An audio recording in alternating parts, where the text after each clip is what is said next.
உத்திராடம் 2, 3, 4, திருவோணம், அவிட்டம் 1, 2 மொத்தம் 9 பாதங்கள் சேர்ந்த மகர ராசிக்காரர்கள். இந்த ராசிக்காரர்கள் மிகவும் தைரியமானவர்கள். எல்லா காரியத்திலும் திட நிச்சயத்தோடு செயல்படுவார்கள். இவர்களுக்கு தாய் தந்தையின் அனுகூலங்கள் குறைவாகவே இருக்கும். இருந்தாலும் தொழில்துறையில் இவர்கள் மிகச்சிறந்தவர்களாக இருப்பதற்கு அதிக வாய்ப்புகள் உண்டு. இந்த ஆண்டு தொடக்கத்தில் 6ஆம் இடத்திலிருந்து குரு ராசியின் 12ஆம் இடம் 10ஆம் இடம் பார்ப்பதால் அயன சயன போகத்தில் பெரிய நல்ல வாய்ப்புகளை தரும். தொழில்துறையில் நல்ல வாய்ப்புகளும் வெற்றிகளையும் தரும். 3ஆம் இடத்தில் இருக்கும் ராசிநாதன் எல்லா முயற்சிகளுக்கும் நல்ல வெற்றியை தருவார்.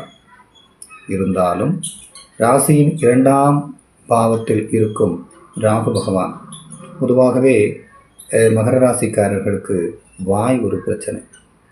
வாய் கொடுத்து மாட்டிக்கொள்வார்கள். அடுத்தவர்களை காயப்படுத்தும் இயல்பு பொதுவாக இவர்களிடம் உண்டு. அதை குறைத்து கொண்டால் மிகவும் நன்று. குடும்பத்தில் சச்சரவுகள் ஏற்படாமல் இருப்பதற்கான வழிகளை அவர்கள் அறிந்து கொள்ள வேண்டும். 8ஆம் இடத்தில் இருக்கும் கேதுவினால் உடல்நல பிரச்சனைகள் ஏற்படுவதற்கு வாய்ப்புகள் உண்டு. ஜூன் 1க்கு மேல் குரு 7ஆம் பாவத்தில், அதாவது கடகராசியில் உச்சம் பெறுவதால் ராசியை முழுமையாக புனிதப்படுத்துகிறார். அதனால் இவர்களுடைய எண்ணிய காரியங்கள் நிறைவேறும்.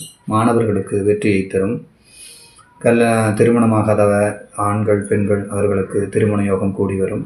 நீண்ட தூர யாத்திரைகள் ஏற்படுவதற்கு அதிகமான வாய்ப்புகள் உண்டு.